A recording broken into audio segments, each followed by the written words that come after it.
వంకాయ ఫ్రై ఎలా చేయాలో ఇప్పుడైతే చూసేయండి. ఫస్ట్ లేత వంకాయలను అయితే తీసుకోవాలి.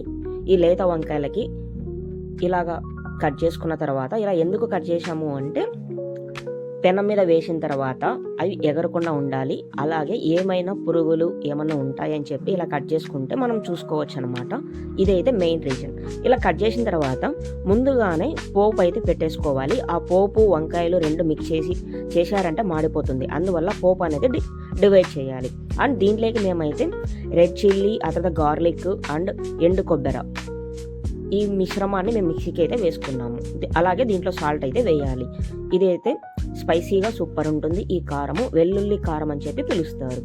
వన్స్ ఈ వంకాయలంతా లైట్గా వేగిన తర్వాత ఆ పౌడర్ అనేది దీంట్లో మిక్స్ చేసుకోవచ్చు అనమాట. దానికంటే ముందుగానే ఈ వంకాయల మీద లైట్గా సాల్ట్ చల్లినట్లయితే ఫాస్ట్గా అయితే వేగుతుంది అండ్ అలాగే చాలా స్మూత్ అయితే అయిపోతుంది. అలా లేనట్లయితే సాల్ట్ వేయకున్నట్లయితే నార్మల్గా పైన ఒక మూత పెట్టేసుకున్నా పర్లేదు, సెట్ అవుతుంది. ఇప్పుడు చూడండి, మొత్తం వంకాయలు అయితే సాఫ్ట్గా అయిపోయింది, గోల్డెన్ కలర్ లేక అలా అయితే వచ్చేసింది.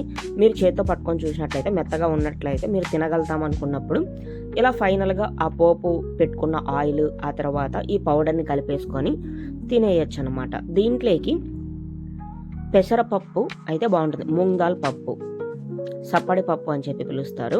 అలాగే వేడి అన్నంలోకి నెయ్యి వేసుకొని ఇలాగా ఆ పప్పు తీసుకొని అండ్ వంకాయ ఫ్రై తీసుకొని తింటూ ఉంటే సూపర్ ఉంటుంది అనమాట. టేస్ట్ అయితే ట్రై చేసేయండి.